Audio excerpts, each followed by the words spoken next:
नमस्ते दोस्तों। यार बचपन की वो बेफिक्री और माँ की गोद वाला वो सुकून कमाल था ना। आज के इस एक्सप्लेनर में हम बिल्कुल दोस्तों की तरह क्लास 10 की कृतिका का पहला चैप्टर माता का आंचल डिस्कस करने वाले हैं। कोई मुश्किल लेक्चर नहीं, बस एक बहुत ही प्यारी सी कहानी को मिलकर समझेंगे। तो चलिए बिना किसी देरी के शुरू करते हैं। तो आज का हमारा रोड मैप कुछ ऐसा रहेगा। पहले हम पाठ और लेखक की बात करेंगे, फिर कहानी के मेन कैरेक्टर्स और माता पिता के प्यार को समझेंगे। उसके बाद चैप्टर का असली मैसेज, कुछ एग्जाम वाले ज़रूरी सवाल जवाब और आखिर में कुछ भारी भरकम शब्दों के आसान मतलब देखेंगे। बस इतना ही। सेक्शन 1 पाठ और लेखक। ये शिव पूजन सहाय जी का लिखा एक बहुत ही खूबसूरत संस्मरण है। अब संस्मरण मतलब अपनी खुद की पुरानी यादों को कहानी के रूप में बताना। शिव पूजन जी ने इसमें क्या कमाल का माहौल बनाया है। ठेठ गांव का वातावरण, वो बचपन की मासूमियत, माँ का दुलार और पिता का वो खास स्नेह।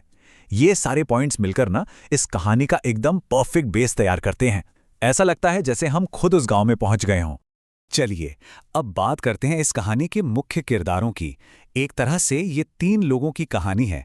सबसे पहले तो खुद हमारे लेखक हैं, जो बचपन में बड़े ही शरारती, मासूम और थोड़े इमोशनल स्वभाव के थे। अब यहाँ पे एक बड़ा ही इंटरेस्टिंग कंट्रास्ट देखने को मिलता है। एक तरफ पिता हैं, एकदम फुल ऑफ एनर्जी, वो बच्चे को बाहर घुमाते हैं, उसके साथ खेलते हैं, मतलब एकदम पक्के दोस्त की तरह रहते हैं। लेकिन दूसरी तरफ माँ है, जो एकदम शांत हैं, प्यार से भरी हुई हैं और कह सकते हैं कि बच्चे की अल्टीमेट प्रोटेक्टर हैं। और यहीं से हम आते हैं माता पिता के प्यार पर, जो इस पूरी कहानी का एकदम इमोशनल कोर है। देखिए, वैसे तो लेखक अपना पूरा दिन पिता के साथ ही बिताते थे। खूब मस्ती करना, घूमना, सब पिता के साथ। लेकिन जब अचानक से सामने एक बहुत बड़ा डर आता है ना, तो ये पूरा डायनामिक पलट जाता है। बुरी तरह डरा हुआ वो बच्चा अपने दोस्त जैसे पिता के पास नहीं जाता, बल्कि सीधा भागकर अपनी माँ के आंचल में छिप जाता है। क्योंकि यार, जब असली डर लगता है ना, तो वो परम शांति और एकदम पक्की वाली सेफ्टी सिर्फ माँ के पास ही मिलती है। ये इस कहानी का सबसे इमोशनल पल है। तो इस चैप्टर का मेन मैसेज क्या है? ये अनमोल बंधन हमें क्या सिखाता है? आइए देखते हैं। इस छोटी सी कहानी में बहुत सी गहरी बातें छिपी हैं।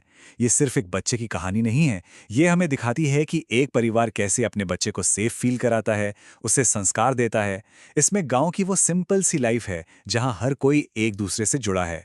और सबसे बड़ी बात, एक बच्चे की लाइफ में माँ की अहमियत कितनी ज्यादा होती है, ये हमें यहाँ साफ साफ समझ आता है। बिल्कुल सही कहा गया है कि माँ का प्यार सबसे अनमोल होता है और बचपन की यादें जीवन भर साथ रहती हैं। ये सिर्फ कोई किताबी लाइन नहीं है, ये एक ऐसा सच है जिसे हम सबने कभी ना कभी महसूस किया है। माँ के प्यार की तो कोई कीमत ही नहीं है ना। और बचपन की वो सेफ वाली फीलिंग, वो तो लाइफ टाइम हमारे साथ ही रहती है। चलिए अब जरा एग्जाम के लिए कुछ जरूरी सवाल जवाब देख लेते हैं। इसे एकदम एक क्विक फ्लैश कार्ड रिवीजन की तरह करेंगे। तो पहला सवाल, जो अभी हमने डिस्कस भी किया, लेखक को सबसे ज्यादा सुरक्षा कहाँ महसूस होती थी? याद करने की कोशिश कीजिए। बिल्कुल, माँ के आंचल में। जब वो डर के मारे कांप रहे थे, तो उन्हें सबसे सेफ जगह अपनी माँ की गोद ही लगी थी। ये इस चैप्टर का बहुत ही इंपॉर्टेंट पॉइंट है। अब आते हैं दूसरे सवाल पर। लेखक के पिताजी का स्वभाव कैसा था? उन्हें कहानी में कैसा दिखाया गया है? सही जवाब, वो बहुत ही प्यार करने वाले और बच्चों का ध्यान रखने वाले इंसान थे। वो एकदम दोस्तों की तरह बच्चे के साथ खेलते और घूमते थे। उनका बॉन्ड बहुत ही प्यारा था। और अब ये आखिरी और शायद एग्जाम के लिए सबसे जरूरी सवाल, इस चैप्टर का नाम माता का आंचल ही क्यों रखा गया? सोचिए जरा, इसके पीछे का असली कारण क्या हो सकता है? क्योंकि पूरी की पूरी कहानी इसी बात पर फोकस करती है कि माँ का प्यार, उसकी दी हुई सेफ्टी और स्नेह कितना ज्यादा जरूरी है।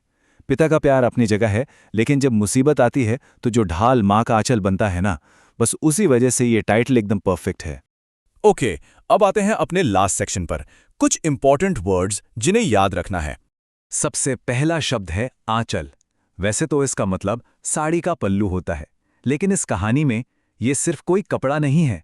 ये एक प्रतीक है, एक सिंबल है, माँ की उस गोद का, जहां दुनिया की हर मुसीबत से बचने की अल्टीमेट गारंटी मिलती है। पूरी कहानी इसी एक शब्द के इर्द गिर्द घूमती है।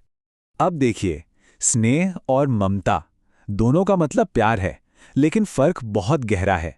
स्नेह वो प्यार है जो हमें किसी से भी मिल सकता है, पिता से, भाई बहन से या दोस्तों से।